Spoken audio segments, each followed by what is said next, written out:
You know, a jig is a very simple lure, but it's actually very complex in head styles, weights. You know, there's a different jig for every application. Yeah, you could probably take one jig and catch fish from 60 foot deep to 6 inches, but you'll be a lot more proficient at it, and you'll catch a lot more fish if you use the jig that's made for each situation. You know, one thing that's different when, say, this is a swim jig, this is a Hack Attack swim jig, the weight on this jig is spread out down the hook shank to some extent.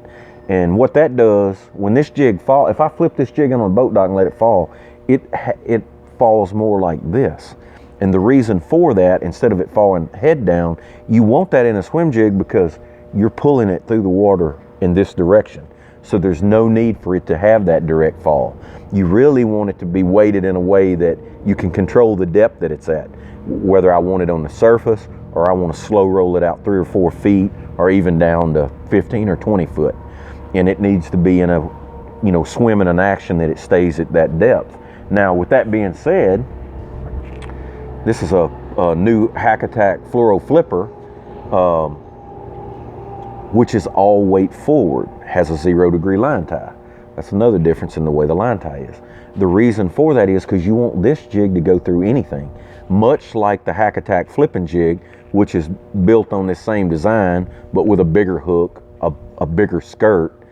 This is a more compact version of the Hack Attack flipping jig, but one thing in common, they are both what I always say is weight forward, and you want all that weight on the top, and that way when I flip it over into cattails, grass, brush pile, bushes, whatever it may be, you want it to fall straight down. And when you're getting through heavy cover, you want all that weight on the front. And we know, everybody out there knows how weedless a worm weight is, and what makes a worm weight that way is that the line comes right out the top. You know, it's centered, it's 0. So it falls straight down. There's nothing sticking out on it that would catch it to keep it from going right through that cover or when you pull it through a brush pile. So that's what you want on a flipping jig. You want that same 0. It's basically like tying on a worm weight to make it weedless, like being able to do this with a jig. And the key, the jig, you say, well, why wouldn't you throw the worm weight?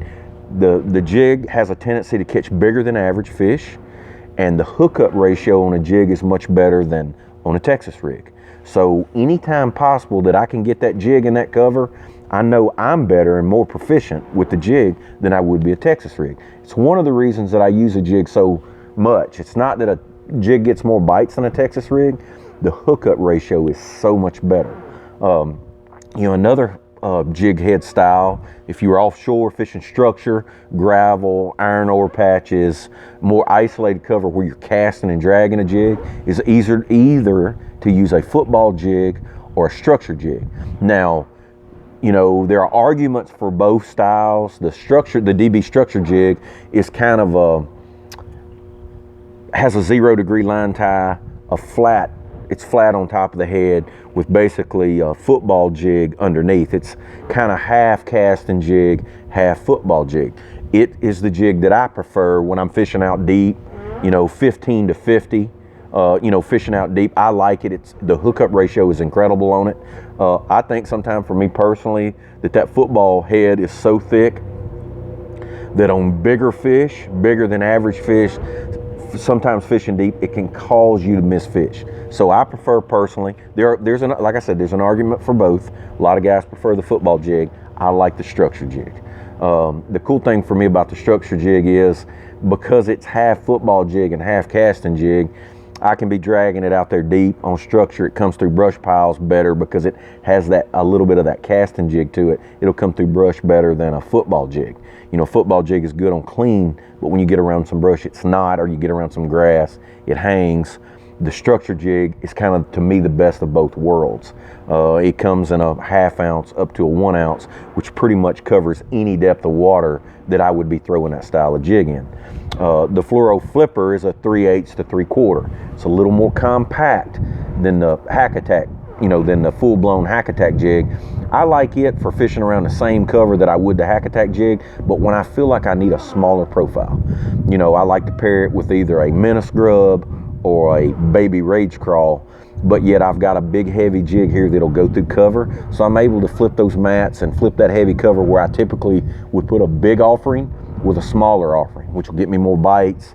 Heavy fishing heavy fishing pressure can cause me to have to go to this. Extremely clear water, maybe the fish are feeding on small bait, but or if I want to flip fluoro and not flip braid, it's just a better mousetrap for a little what I call a little lighter application flipping. I want to downsize my rod, downsize my line some. I'm doing this to generate more bites. When I go to this jig, it may not necessarily be just about catching big ones, it's to generate more bites. And really those are the style of jigs that I use. I use a Hack Attack swim jig, Hack Attack fluoro flipper, of course my full-blown Hack Attack flipping jig, and a DB structure jig. And you know, with those jig heads and jig sizes, again, they range from 3/8 ounce to 1 ounce and 3/8. So there's pretty much one made in every color, every flavor to suit the whole United States. I've caught them on those jigs in every state that a bass exists in that we fish in. You know, from California to New York, it doesn't matter. Everywhere in between, that's what I use. Color-wise, I'm big on natural colors. I like something bluegill, something crawfish, a black and blue, throw a Texas crawl in there, and we've pretty much covered the gamut.